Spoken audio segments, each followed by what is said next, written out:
तर आज आहे डे 1 ज्यामध्ये आपण 27 फेब 25चं लाईव्ह ट्रेडिंग सेशन डे 1मध्ये आपण बघतोय, ज्यामध्ये एक ट्रेड आपला चालू आहे ऑलरेडी आणि त्याचं जी पोझिशन आहे ज्यामध्ये ऑलमोस्ट 10K पेक्षा जास्त आपलं त्यामध्ये प्रॉफिट चालू आहे. बट त्याच्या आधी आपला एक एस एल पण हिट झाला होता, ज्यामध्ये आपण सी साईडला एंट्री प्लॅन केला होता. बट एक स्मॉल एस एल आपण त्याच्यामध्ये हिट झाला. त्यानंतर आपण पुट साईडला एंट्री घेतली.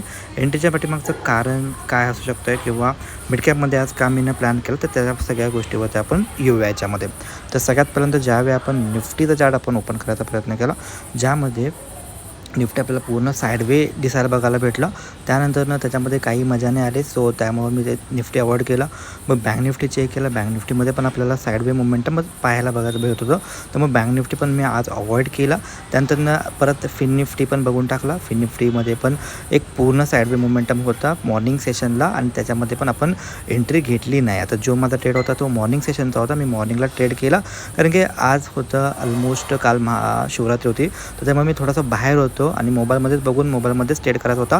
सो त्याच्यामध्ये मी फक्त स्कॅल्पिंगच प्लॅन केला. तर त्याच्या आधी पण का मी स्कॅल्पिंग प्लॅन केला होता. तर सगळ्यात पहिल्यांदा ज्यावेळी मी बघितलं मार्केटला, तर त्यावेळी मार्केटमध्ये एक चांगली मुवमेंट मिडकॅपमध्ये मला बघायला भेटली आणि एक डाऊनसाईड मोमेंटम आम्हाला बघायला भेटलं. त्यानंतरनं एक सेलिंग कंटिन्यू सेलिंग आला. त्यानंतर थोडंसं ज्यावेळी सेलिंगमध्ये पॉज बघायला भेटला आणि एक रिट्रेसमेंट बघायला भेटला, तर त्या रिट्रेसमेंटच्या नंतर मी त्याच्यामध्ये डाऊनसाईडचा ट्रेड प्लॅन केला होता आणि त्याच्यामध्ये मला चांगल्या प्रकारे प्रॉफिट झाला स्कॅल्पिंगसाठी. बट ॲज पर जर का मी होल्डिंग ठेवला असता, पोझिशनलसाठी जर का ठेवला असता, तर त्याच्यामध्ये अजून मोठे प्रॉफिट पण झाले असते. ओके, तर हा होता आपला डे 1.